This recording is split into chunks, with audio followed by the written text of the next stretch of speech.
so this last little video about the feedback techniques is just a conglomerate of all of them together. And so I'll be the first one to say this is super excessive. Most people aren't going to need all of these at once. As funny as it sounds, I've tried this myself numerous times, mainly probably just because of my personality and who I am. But you definitely don't have to do this. If you want to try it out, by all means try it out. But I like this video for teaching purposes because it's going to show all the pieces of the hip hinge and how these correctives kind of go together. And so whether you do this or not, use this as a video to go, oh, okay, I see all the pieces, I see the common faults, and I see a great way to do a hip hinge right here in this video. So again, take it for what it's worth, and we'll go from there. So just as we talked about in the prior videos, we've got the bench there to prevent excessive anterior translation and movement in the knees. We really want this to be a hip-dominated movement.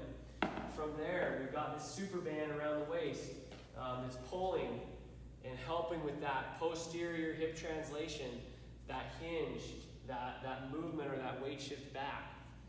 We've also got the foamer right there that he's going to place between the legs.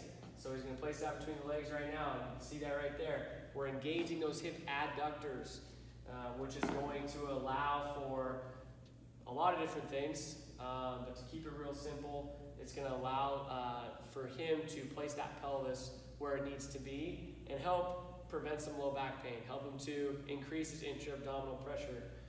A lot of good things it's gonna help with. And then last but not least, he's gonna have this little guy right here, perfect, hitting those three main points: back of the head, mid-back, top of the tailbone, and then he's gonna utilize these to work into some hip hinges. So here you go. He's gonna get after it. A lot of constraints there. Don't get me wrong.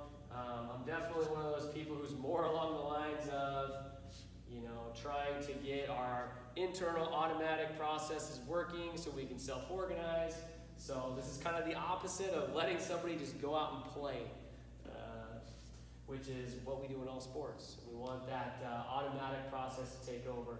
With that being said, clean movement, once we learn clean movement, it's a great foundation to then build from and work into more athletic movements and advance further. And so here they are combined, all the feedback techniques. Give it a try, or just watch the video and really try to piece it all together as a compound movement in your mind.